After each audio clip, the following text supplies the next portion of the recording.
أعوذ بالله من الشيطان الرجيم.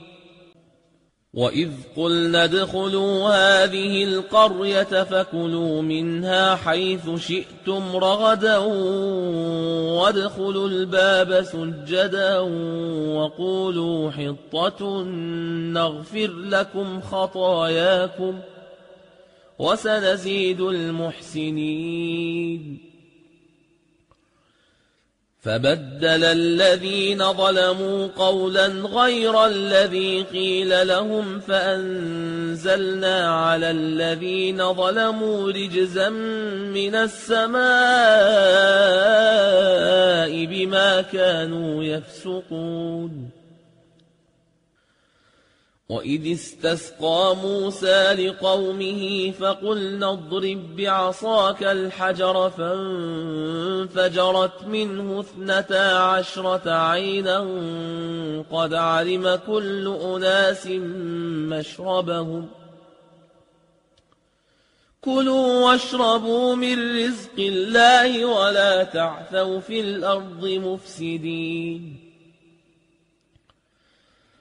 وإذ قلتم يا موسى لن نصبر على طعام واحد فادع لنا ربك يخرج لنا مما تنبت الأرض من بقلها وقثائها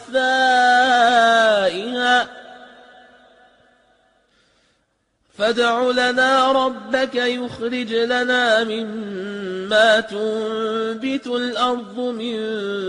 بقلها وقثائها وفومها وعدسها وبصلها قال أتستبدلون الذي هو أدنى بالذي هو خير اهبطوا مصرا فإن لكم ما سألتم وضربت عليهم الذلة والمسكنة وباءوا بغضب من الله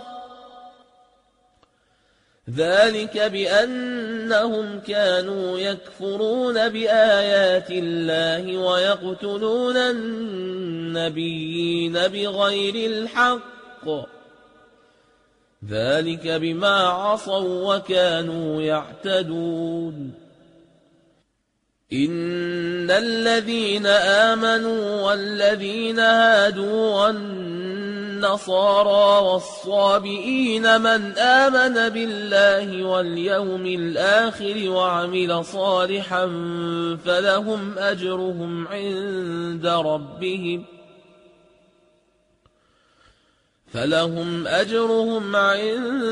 ربهم ولا خوف عليهم ولا هم يحزنون.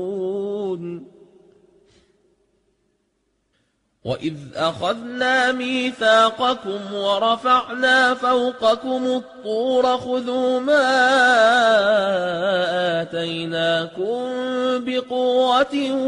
واذكروا ما فيه لعلكم تتقون ثم توليتم من بعد ذلك فلولا فضل الله عليكم ورحمته لكنتم من الخاسرين. ولقد علمتم الذين اعتدوا منكم في السبت فقلنا لهم كونوا قردة خاسئين فجعلناها نكالا لما بين يديها وما خلفها وموعظة للمتقين. وإذ قال موسى لقومه إن الله يأمركم أن تذبحوا بقرة قالوا أتتخذنا هزوا قال أعوذ بالله أن أكون من الجاهلين قالوا ادع لنا ربك يبين لنا ما هي قال إنه يقول إنها بقرة لا فارض ولا بكر عوان بين ذلك فافعلوا ما تؤمرون قالوا ادع لنا ربك يبين لنا ما لونها قال إنه يقول إنها بقرة صفراء فاقع لونها تسر الناظرين